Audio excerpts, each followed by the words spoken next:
কি মরল ভাই, তোমার মনটা অত বেজার খেরে? কি হয়েছে তোমার? আর কইস না, এলাকায় আমি একটা মান্যগণ্য লোক, পুরো একটা জন্ম দিছি, 1 মাস যাবত গোসল করে না। সমাজে কি আমি মুখ দেখাইতে পারি? কথাটা তো তুমি ঠিকই কইছো মরল ভাই। তো এক কাজ করো, স্যারা যখন গোসল করেই না, তাইলে স্যারার একটা বিয়ার লুপ দেখাও, তাইলে যদি গোসল করে। কথাটা তো তোরা খারাপ কইছস না, তাইলে আমি দেখি চেষ্টা কইরা কি করা যায়। আজ এই দেশ আমার কেউ থামাই তা তোরা গুসল ছাড়া দেহ আমার যোগে পানিটা কথা নি গরম। আজ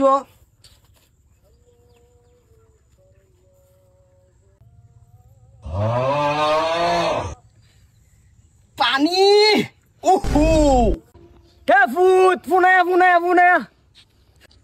আব্বা আইদাছি রাহ। ফুট ফোন তোরে যারা লাগা ডাকছিলাম, তুই তো গোসল করছই না, তে এমনি কষ্ট আর কয়দিন থাকবে? তোরে না কইছি তুই আজকে গোসল করলে তোর বিয়া করায় দেম। আব্বা গুসল করতাম গেছিলাম, পানির মধ্যে ধরছি, কারেন্টে কিরম আমার শর্ট মারে। আব্বা আমি বাবা গুসল করা হাম না। দেখ ফুট, তুই গোসলটা করিলা, তুই যারে ভালোবাসস ডুলি, ওই ডুলির লগে তোরে বিয়া দেম তুই আজকে গোসল করলে। আব্বা তুমি সত্যি কইতাছো? আব্বা তুমি আমার বিয়ে হরে দিবা গোসল করলে? আব্বা আব্বা পৃথিবী যদি কেমন হয়ে থাকা তেও আব্বা আমি গোসল করলাম। আব্বা আব্বা আব্বা কইছে আমার বিয়ে হরে দিব, গোসল করতাম না মানে গোসল তো করি গেলাম।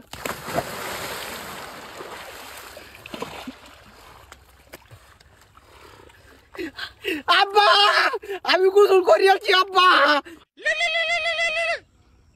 হ্যালো জসিম, আমার পুত্র গোসল করছে, তুই বুদ্ধিরা তো টিয়াই দিছস।